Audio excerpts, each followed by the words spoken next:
EP นี้ขอยจะพาทานไปสัมผัสกับวิถีชีวิตชาวบ้านอยู่เขตภาคเหนือของเราแขวงหลวงพระบางเมืองน้ำบากบ้านเสือบ้านนายางใต้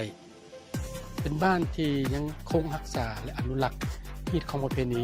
สถาปัตย์ของไทยลื้อไว้เป็นอย่างดีติดตามชมได้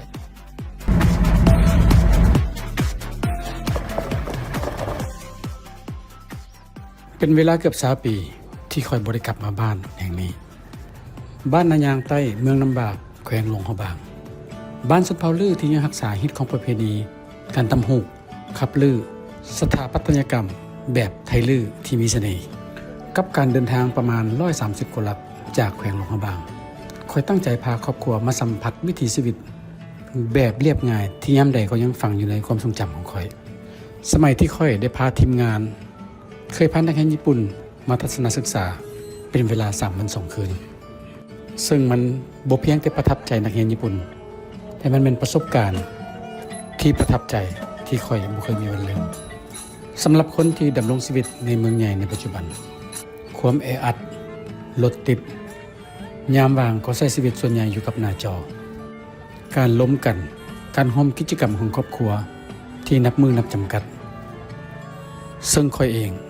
ก็หนีมันบ่พ้นโอกาสนี้ก็เลยเป็นเหตุผลหลักที่ค่อยพาลูกชายและแม่เพิ่นมาสัมผัสวิถีชีวิตแบบเรียบง่าย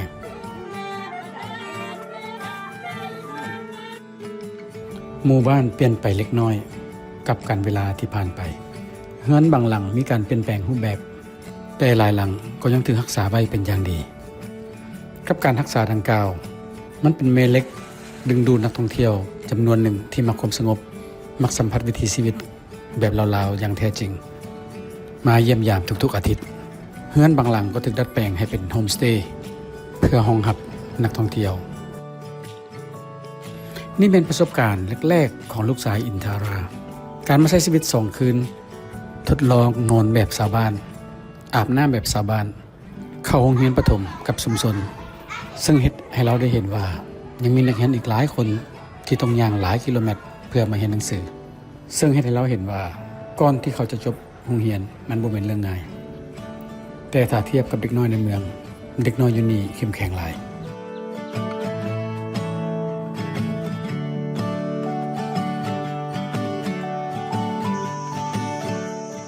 มาเบิ่งภาพรวมแล้วการอนุรักษ์รักษามันบ่เป็นเรื่องง่ายกับกระแสการพัฒนาทุกมื้อนี้เพราะบ้านอนุรักษ์การก่อสร้างก็ยากกว่าวัสดุนำใช้ถึงว่าจะมาจากธรรมชาติแต่มันก็นับมือนับหน่อยลงยากต่อการรักษายากต่อการก่อสร้างแต่อยู่ในบ้านนายางก็ได้พิสูจน์ให้เห็นแล้วว่าบ้านอนุรักษ์จะเป็นบ้านที่ได้รับความนิยมจากนักท่องเที่ยวเพื่อมาเยี่ยมชมมานอนโฮมสเตย์ซึ่งสามารถสร้างรายรับกลับคืนให้เขาได้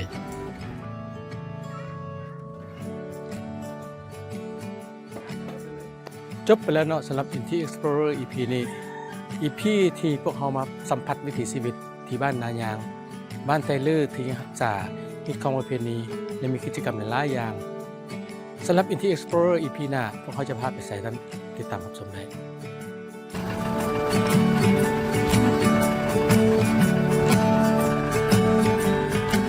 ต้องขอขอบใจเบลลากรีนโตโยต้าธนาคาร LDB